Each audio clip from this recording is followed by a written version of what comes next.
Mame fa Asiamah PENDREAM TV. PENDREAM TV de osia dem yopo. Beatrice, I know how close you are with Dr. Khalisus Mahama. I think that publicly you've always praised him and commended him for his, what you always term as his sterling leadership as Secretary to President. And I think that historically, and I stand to be corrected, this is the first time I think that a Secretary to the President has written an opinion, a piece, I stand to be corrected, honestly, on how he sees the performance of his boss at the helm of affairs. What do you think has motivated Dr. I mean, I'm not saying you speak for him, but I know that you also. I actually speak for him. Oh, you speak for him. Okay, that's good. I'm glad that you speak for him. Then I'm asking the right person at this school. What do you think may have motivated him to do this? Okay, I think that he. And then you could dovetail that into your own reflections. Yes, year on. I think that he played a very pivotal role prior to assuming power. He was the office administrator of President Mahama. My first encounter with him when I joined the team was when I had to sit in the car he sits in. And I didn't know that he was such disciplined, I mean very strict. He's my boss, I laugh so much, and I don't laugh when it comes to discipline. So right. He scripts this reflection in the capacity of what he saw in opposition, and then 1 year on as the person who authors everything the president has to alter, except when it is to his counterpart. I think he sits as a place where, with the benefit of hindsight, he understands what President Mahama is doing, the kind of intentionality. And I work directly under Dr. Khalisus. Okay. And so on the 4th floor, we are the only 3 people there. Okay, senior Marietta, so it makes us 4. Okay. And so you see that in this administration, President Mahama has one aim: to leave Ghana in a state where nobody should be able to take us back to where we were before last year, 2025. As a matter of rule, nothing lasts more than 24 hours on the president's desk and on my boss's desk. I see. And so whether letters from ministries, departments, or agencies, if you look at it, sometimes the incoming is dated 24th and the outgoing is still dated 24th. I see. And so it is that efficiency. President Mahama is always meeting every minister at very regular intervals for briefing. And you know, there is something maybe many people don't know about him. He actually is very active on social media. He reads every comment. He monitors traditional media. And so he's not the president you can lie to. And then you hear things like, I was misled, or I didn't know about this. He knows everything happening. And so you realize that you cannot come and lie to the president in his briefing. And because Dr. Khalisus is such a disciplinarian, he doesn't have, I always laugh at him, he doesn't have weird ambitions, and he doesn't want to have Christmas on a yacht or go and have all these things we used to experience in the past. The two of them are too much of workaholics. And so it puts stress on everybody. They don't sleep. The president doesn't sleep. And because the president doesn't sleep, the secretary will not sleep. And because the secretary is not sleeping, the chief of staff is not sleeping. And so the minister cannot sleep. I can even tell you that Friday is a holiday, but they are all working. Do you sleep? I don't sleep either. Look at my eyes. It's not fair to me. Khalisus won't let you sleep. They won't let you sleep because Wow. they are not sleeping. And it tells you that this time, President Mahama would not leave anything to chance. There is so much intentionality. Policies are well coordinated. Everything being done by any MDA or MMDA or ministry, department, and agency must be aligned to something. And that's why he says that it is, many things are as a result of policy decisions. They are not just knee-jerk. We don't think that this is right, then you rush to it. And it's also the kind of open door policy where the president and the secretary, they are too accessible. I always tell Dr. Callistus, please stop picking strange calls or something so that some of us can also be powerful. You know, they are so accessible. The president is accessible to everybody that he was accessible to before coming to power. My boss is accessible to everybody. And the moment the complaints come, they act on it. I told you, the rule is that nothing must last 24 hours unless they want to consult further or somebody's output is delaying.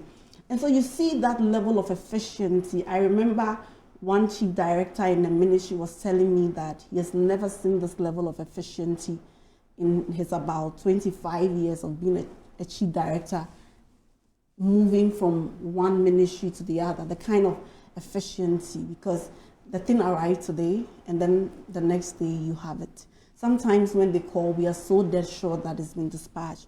And I want to say that we must all be proud of the president that we have. We must be appreciative that in a time such as this, we have President Mahama, who is our president, more so because he's been president before. And so with the benefit of hindsight, with the benefit of what happened yesterday, the kind of intentionality that he exhibits. You know, President Mahama is the president that reads his speech before. He knows exactly what he wants to say. And sometimes I watch in awe as a young person learning the kind of efficiency and the levels of effectiveness. So I'm not surprised about the results we are getting, knowing what I know. I think that he has a great team from ministers to the CEOs that have been appointed. And there is one inside joke we say that if you mess up, it doesn't matter that you are his favorite, you will be fired. And so sometimes when something comes to your desk, the first question you ask is, what is my capacity? What is the response? Because it doesn't matter. President Mahama calls me, oh, my first daughter. But do not be deceived by that. The day you do something wrong, he will sacrifice you for the good of the Ghanaian people. And I think that is a virtue that we should celebrate. We didn't see that in the past administration. I think that Nana-Addo was not advised well. They literally briefed him in a way that turned him into a clearing agent, trying to whitewash every wrong, trying to sidestep a number of procedures and trying to give the appointees the impression that if you did something wrong, you are covered. You don't have that in this government. And that is why 365 days, 1 year in power, you don't have any scandal recorded, because every appointee is mindful of the fact that you will be sacrificed. In his New Year message, he did indicate that no one appointee is a sacred cow, and that the resources of this nation belong to the people of Ghana. And so if power gets into your head, if you think that merely because you've been privileged to be given an appointment, you have access to things that do not belong to you, then watch out. And you know the beautiful thing, sometimes I don't know if I'm a president, I'll behave as humble as President Mahama, because nothing has changed. I was on the campaign with them, visiting 276 constituency about 3 times. I mean, all around. Nothing has changed. In fact, he has even become more humble. And so if you have somebody who can crack the whip when it matters, it's so efficient. There is even this picture they joke with on social media where you see his table and there is nothing on the table. That is the level of efficiency. And then you have somebody who understands the issues of governance, has the benefit of hindsight. I think that we should be grateful. I can understand that the duty of the opposition party is to criticize, but I think that the NPP is doing a very poor job. I think that maybe they have to go back and reorganize and come back. They are doing a terrible, poor job. I've never seen a group of people struggle when they communicate in power, and they struggle even the more when they communicate in opposition. Because in opposition, you should be very eloquent, because then you don't have any burden. But you see, they mismanage this country so bad that they have lost the moral right to talk about anything. And so, and especially not just anything, especially when everything you talk about is 5 times better than you left it. And I think that we have to be very proud. But while we are being proud, one thing that is not lost on President Mahama is that he has a 4-year mandate. And while the macroeconomic indicators have shown that our economy is recovering and is working towards sustainability, he's so passionate about jobs for young people. He's so passionate about how to make the lives of women better. He's very pro. I mean, sometimes when they bring the boards and the representations from all these agencies are men, sometimes he said, take it back. Let them try and bring women. Then they say that we can't find the women. The women say they don't want to be here. But so he's very passionate about young people. He's passionate about women. And I think that it would take the collaboration of every citizen and the support to build this country. And I say that to rebuild trust, like my boss puts it. It will take us understanding that let's not make the mistake that we made in 2016, where this man was on the mission of transforming Ghana. And then people said, you know what, let's have one rhetoric. He's incompetent. These days, I don't hear them say he's incompetent. I don't hear any NPP communicators say that he's incompetent. In fact, they haven't found a phrase yet. Their communication... What does this picture remind you? Yes, this is Manado's desk. And then this is my boss's desk. There is nothing lasts 24 hours. He's very efficient. And these are all, I'm sure, incomings that the president... I think this was John Mahama putting a phone through to... Yes. So this is Nanado speaking to John. So you can see that even from the table, the results were reflected. Whatever happens indoor will reflect outdoor. And we don't take for granted the mandates. And when I say this as someone who works closely with President Mahama. He does not underestimate the enormous expectations of young people on him. And he understands that it was important to diagnose the problem of the economy, begin to rebuild the economy. And when you start attaining fiscal sustainability, you try to rope in this. For the first time, you have over 20,000 people in the security service being employed. We acknowledge that is woefully inadequate, given the number of young people who don't have jobs. I'm a young person. Maybe after today, I'm no longer a youth.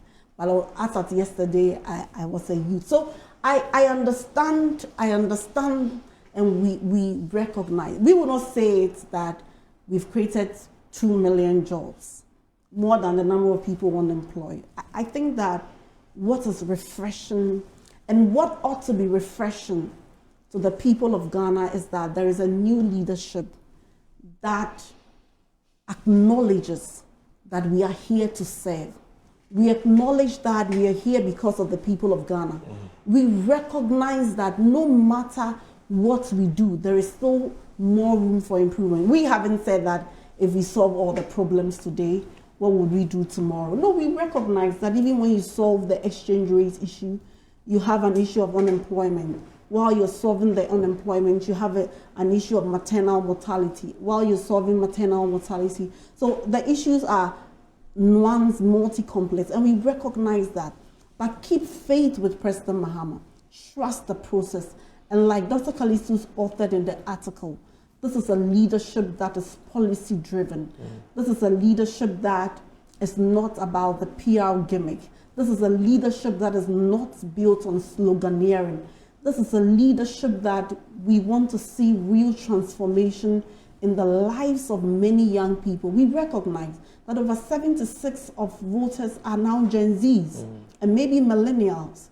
And so we recognize that the dynamics have changed, and there is a conscious effort to respond in the way that the young people of this country will be satisfied. Okay. So keep faith, trust the process, and everything will be fine.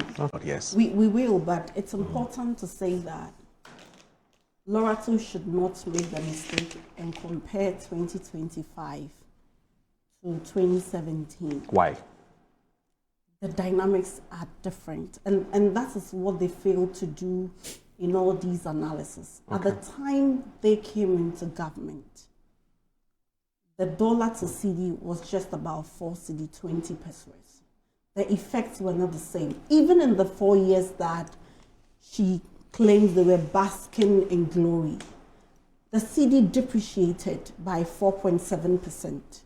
We are talking about a CD appreciation of cumulatively 40.7%. It has never happened in the history of the Fourth Republic that the currency or our CD would appreciate. It has never happened in the history of the Fourth Republic. So you cannot compare these two. Then Lorato says that, you know what, although, I mean, she used the wrong expression that we stabilized the CD. We haven't stabilized the currency. The currency has appreciated against major, and I think that we should use the right terminologies and not, I mean, play all nice. Because if you look at the structure of our economy, it is not easy to even stabilize our currency, not to talk of appreciating. So that is no mean an achievement. Sometimes they say it in a very lackadaisical manner and make it look like, oh, the CD is performing well, and no. Arbitraries, both are correct. It has appreciated, it has stabilized. Yes, but you have to talk about the appreciation first. Okay. That's yes, valid. It has stabilized means that It's appreciated and it it has has stabilized. stabilized means that where we took it from, which would have been, even if we were using the Bank of Ghana rates, 14 CDs, 30 pesos or so, even if we're using that rate, it's a stabilized means that you're buying the CD at 14. Right. So you cannot say that both are accurate. They are not. So what I'm saying is that today, I think it's about 10.46 or so. Of course, on the forex markets, maybe close by 11 point something. No, it's not up to 11. It's 10.45. No, Yes, that's interbank. Yes, interbank. I'm talking about forex market. Okay. It's about 11 something. No, there's always a small difference. I'm saying that it has been here for a very long time. Yes, that's what I mean by the stability. before it got here.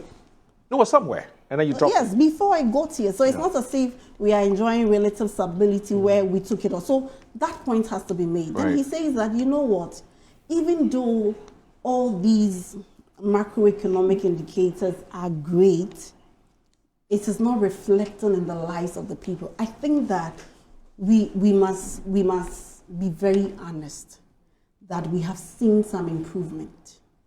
Again, if you look at the structure of our economy, normally what we would have been asking for is relative stability.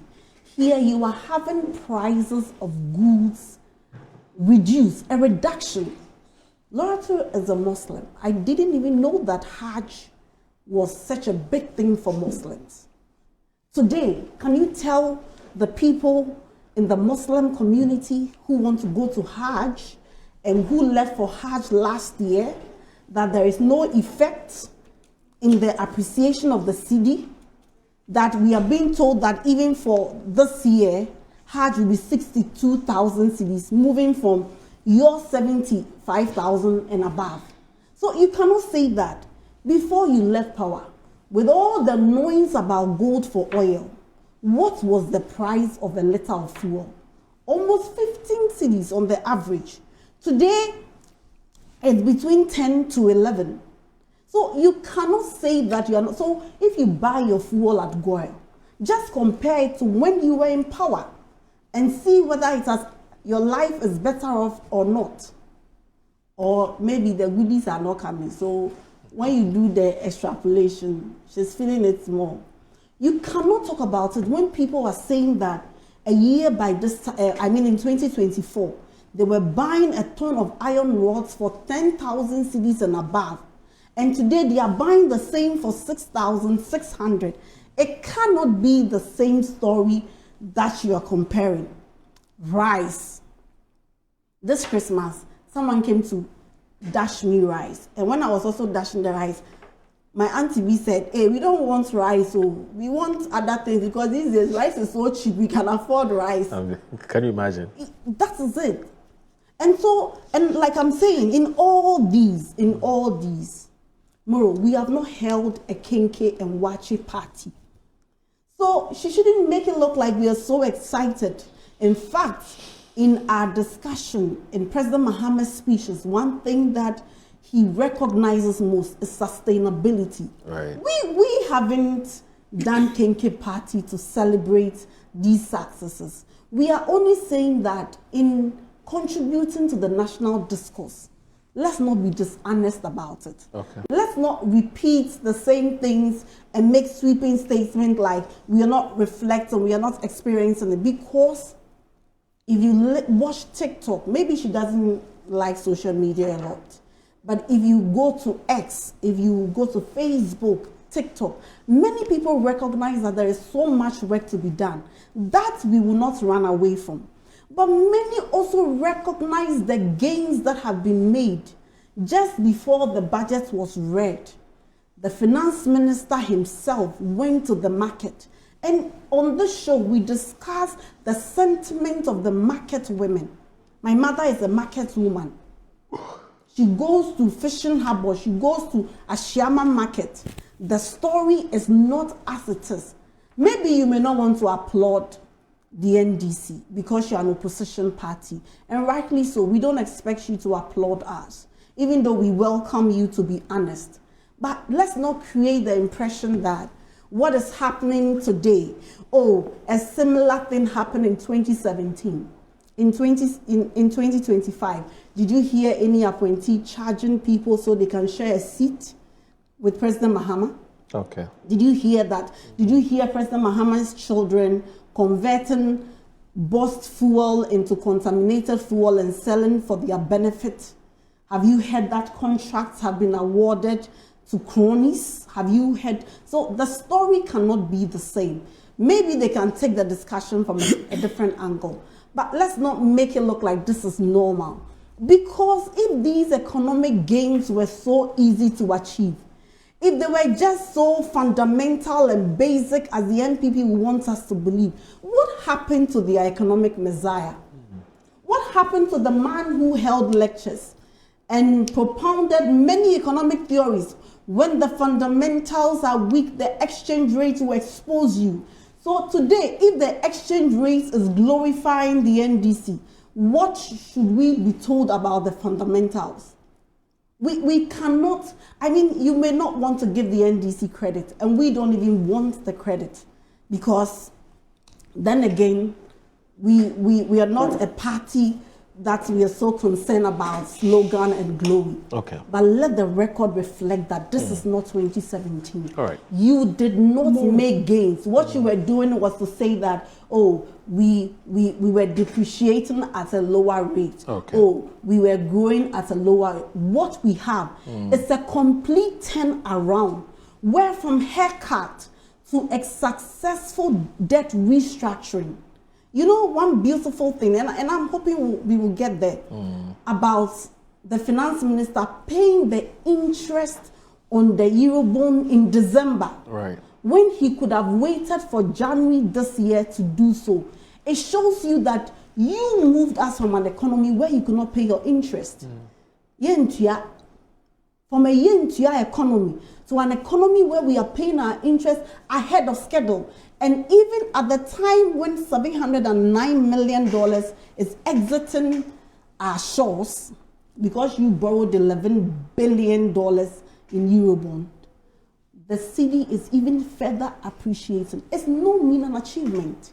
It's no, and here let me salute Forson, the Honorable Forson, and the governor of the Bank of Ghana. They don't even sleep. Ato Forson works on Saturdays and Sundays. The last time I heard him saying he really sleeps on TV, I was like, I don't want to say it.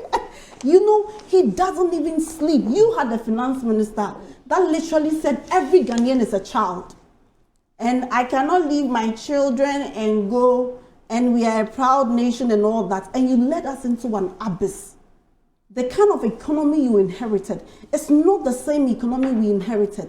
It was literally a country, I mean, suffocating. People are breathing fresh air. People are having to think again. Businesses are having to plan for the whole year in 2025. Businesses can relatively plan that we will plan between 10 to 12 for the dollar. It didn't happen. At a point, their director of communication, Miracles, told us that we should even be grateful we are not buying the CD for 25 CDs. Why? Because if the NDC was in power, we would have been buying it for 25 CDs. These are not mere gains. And while we do not want to glorify, let's nobody just make it look like it is normal. Okay. So all these things were normal, and Dr. Bawumia didn't do it. All right. They were so easy like that, and it could be done in 1 year, and Dr. Bawumia didn't do all these things. Okay. All right. Laura. See, if it was maybe 5-6 years ago, the way she's expressing herself would have been attributed to arrogance of power. Oh, Right. I didn't know. Because when you try explaining issues, but because of the excitement, because of the kind of perception she has, because of the things they said, how black they painted the previous administration, she's refusing to listen to what I'm saying and what I said. Yes, I mentioned that the macroeconomic indicators look good, but we need to consider its sustainability. Today, saying the CD has stabilized is not correct. That's interesting. Right? That's appreciated because That's interesting. chronology is very now important. You're using semantics.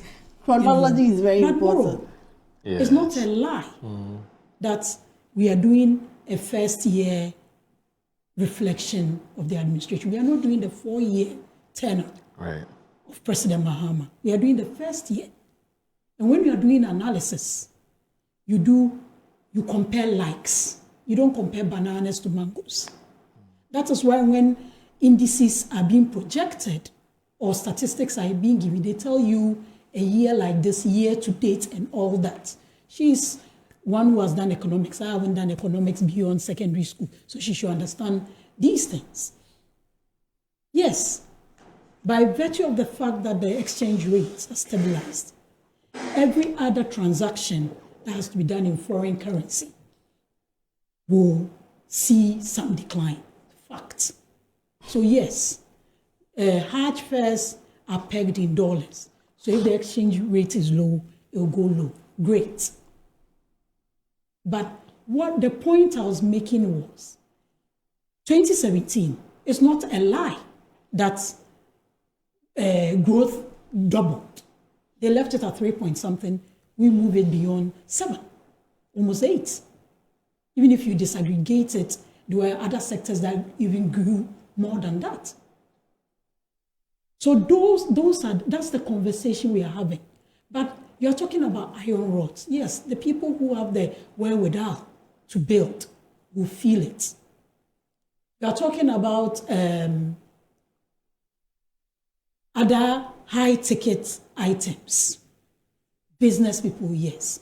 But the question I asked was, yes, this person buys iron rods for lesser than they were. Great. It lessens the burden on the person. But when the person puts the infrastructure together, is the ordinary Ghanaian able to purchase or able to rent?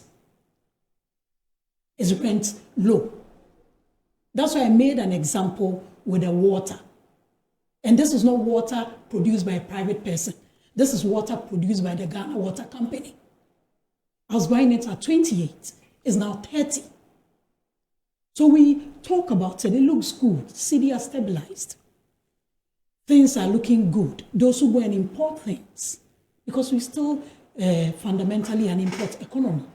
But when it trickles down to the man or woman who has no business with iron rods, but has business with rent, how is that reflecting in the rent they are paying? When it comes to basics, food, electricity, water, how are these microeconomic indicators reflecting at the lowest level, at the retail point, at the survival level? That is the conversation we are having. But because she's so excited, which is normal for first-year administrations, because the goodwill is there, and all that. But one thing that you should also have taken note of, I said, if it goes well, it goes for all of us. We all live here. If you have to buy something for less, it saves you money. You'll be happy. You can do other things. Nobody wishes this government ill, but it's the sustainability. Okay. And just as we took administration in 2017 on an IMF program, we're also taking this on an IMF program. And this 17th one is something that we have all committed to. We should not happen again. Okay. How much have you raised since you came in? Okay. If those measures were not put in place by the immediate past finance minister, I don't think some of these things that they are talking about All right. we'll be talking about them today. All right. You know, these things, the Ghanaians who are watching us, they, I think that they recall everything. They recall last year, 2 years ago, 3 years ago, 4 years ago. So, I mean, we all can sit here and pontificate and say all kinds of things. So I'm sure that the Ghanaians who have lived it, in fact, we call it a lived experience. They know. But they are the ones who hire and fire. Exactly. So we'll take you from there. So, Beatrice and Laura, the conversation when was about... the last time you heard Russia, Ukraine? Have they still fighting? You're bringing back this one. I'm asking, are they still fighting? You can pretend it didn't have an impact. The fight, you can pretend happening it didn't small, have an small, impact. That's fine. I just needed to know. With the kind of anyway, so let's with go the on. kind of letters the foreign minister is writing, let us all be to Venezuela. Be very careful. Okay. And not make some of these statements. All right. Okay. Laura. No. Reflections to 2025, yourself, party, Mahama's second coming back, put all of that together for me. Listening to Beatrice, deja vu, because first years of every administration comes with all these niceties. I mean, it's like welcoming a guest into the house. But listening to her further is refreshing to note that they've learned their lessons from their first term. Because, I mean, obviously, the outlook of a recent candidate is definitely not the same as a first-time candidate. And we have a president who lost an election and has come back. So if he's learning lessons, she mentioned about he reading his speech and all that. That's good to hear because he's lost his pages before at an ECOWAS meeting. I mean, it was quite a big embarrassment to all of us. So if they are learning all these lessons, I mean, it's good for us as a people.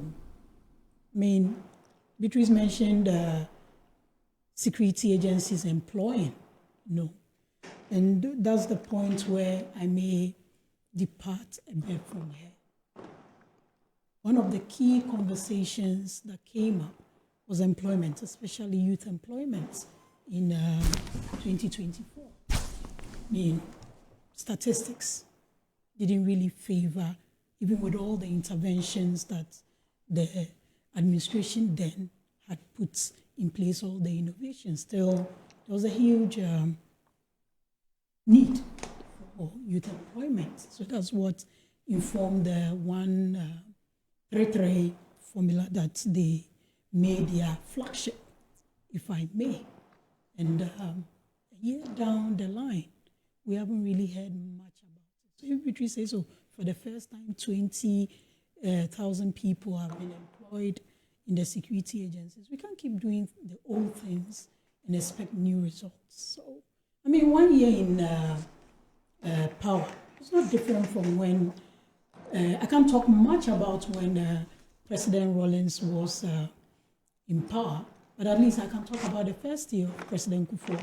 I can talk about the first year of President Mills, talk about the first year of President Akufo-Addo, and the first year, even the first year of President Mahama one. I mean, it was all nice and all. So 1 year is not such a long time, in all fairness. And we will. But they made certain promises, like the 120-day contracts. How many of them? Trying to do a cursory research. Even with that, they made a mistake in the numbering.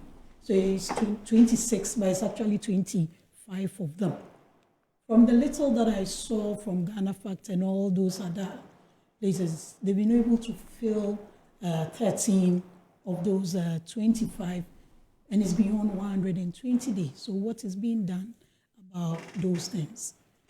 The 30%, because he promised to set up his cabinet fully, run a lean government. Yes, he's achieved that, but the 30% female quota, Beatrice mentioned about female, he still hasn't met the 30%. Because even though the Act, the Affirmative Action Act, talks about 30%, I think we can do better than that. So it's still around, I think, 23, 24, thereabouts. And there are indications that there's going to be a reshuffling sometime soon. So all those things need to be factored in. I mean, when you come to the macroeconomics bit, it looks good. And it's similar to President Akufo-Addo's 2017. You remember when growth doubled from 3.4 to almost 7 point, above 7.7, doubled. The CD depreciated only 4%. So first years, I mean, because of the goodwill and all that, all come up to show. But the promises they made, the women's banking to boost women businesses, how far with that? I mean, the minimum capital for a bank is some 400 million now. In the first year, the 2025, I think they gave some 50-something million. 2026 budget is 400 million. We're in 2026 now. We need to see all those things. I mean, we need to see the 1, 2, 3, the 24-hour economy moving from just a framework. Now they say it's not a policy, it's a framework. We're moving from that planning stage and all that, so that everybody, because if the country moves, it moves for all of us. It makes it easier for the next administration to make good use of money from the citizen. Like I always say, no government or no president comes in with their own money to run the nation. It's the taxpayers' money. So if things can be done, continued and improved to make it better, why not? It's something that we must all encourage. But with the things the current administration said, they set certain standards. With the kind of demands they made from the previous administration, with the kind of things they said, those are the things they will be measured by, apart from their manifesto. And they even had a lot of documents.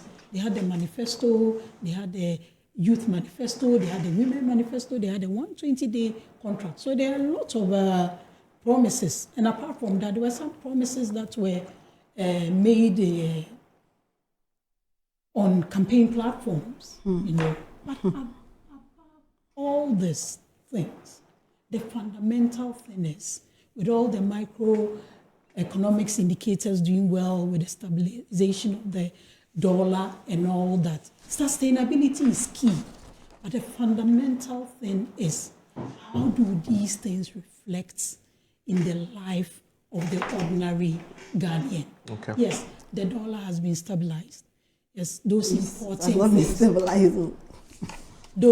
those who go and purchase things now purchase them less. When they bring them into their shops, is the ordinary citizen able to purchase at the retail point, right? The basics that we deal with. There's been increment in electricity. There's been increment in water tariffs. I take my patriotism to my choice of what I consume, right? I buy my fuel from Goel, right? I service my car at Goel. Yes, fuel is low, but when you go and service your car, you see a vast increase in the oil, the engine oil, the brake fluids and all that. So yes, fuel has come down, but the other things that make a car functional, how are we dealing with all those things? Water. I buy G water, and I can show you where I buy it. For the longest time, I was buying it for 28 cedis. Let's even say the whole of 2025 till just last week, I went and it was 30 cedis. So if the government's water is being increased and you are telling me prices are going down, things are becoming easier, how do you expect me to reconcile with this? So as for the excitement and all that, I mean, until this year, the last time we had a single-digit inflation was 2019. That was during President Akufo-Addo's regime. So, I mean, if it moves well, but the sustainability of it shouldn't go. The fight against Galamsey, I think it's been more talk than teeth. You know, what are we doing about it? Now we're having conversations about Gold Board having losses, right? And I strongly support a bipartisan probe because they should. We'll get there. We'll Yes, get there. It's a whole conversation, so we'll get there. Probe, you know, so all these things, yes. I mean, there's goodwill. People will see it from their own perspective. You don't expect Beatrice or her boss to say anything contrary to what they've said. Because when you are in there, you see the things you do, you see the effort you put in. But the sustainability of those efforts, how they translate to make life better for the ordinary Ghanaian. Because some of the things that went against the MPP government, Nana Akufo-Addo's regime, were not necessarily issues that, it was people's lives, how they translated some of the policies, some of the decisions that were taken, how it reflected in their lives. That's what made them take some of the decisions. That's what brought all the rage and all that. I mean, you come and sit on sets because of a policy or a decision government has taken. You come and sit on sets and you are being shown elderly citizens picketing. You know, all those things went against us. But they are all taking shape now, and things are moving. I don't think if things were not, all those measures were not put in place, some of the successes we are chalking, but we'll give it to them. Yes, stabilize the dollar, but the correlation between all that you're saying and how I survive, the basics that I survive on, water, food, and electricity. Let me use it in the context of how we survive. Even if you talk to Gen Alphas and some Gen Zs, they think that internet is a basic life necessity. You know, so all those, how does it translate and how can it be sustained? And let's also not forget that we are still on an IMF program. So the real test will be when we exit this program. And that affected the previous administration much because just as we're getting our feet, all these external things started coming in. We don't wish that for the world anymore. We don't wish that for any administration because it's not a good thing to experience. But how do we sustain these gains? How do we make it the lives of ordinary Ghanaians better? That is fundamentally why we all go and campaign. We all put manifestos together. We all put make promises to come and serve the people of Ghana. Okay. And I think that's what these, if they are learning, Beatrice and her boss and all the others are learning from past administrations and doing a critical analysis of first years, even second years, they'll tone down this excitement and focus on sustaining the gains that we are seeing. So Beatrice, she talks about gold. PENDREAM TV. Now, so far so good. Say open online portal e Ghana. Nipa share, nipa follow, nipa comment here. To my best of knowledge, without any biases, PENDREAM TV.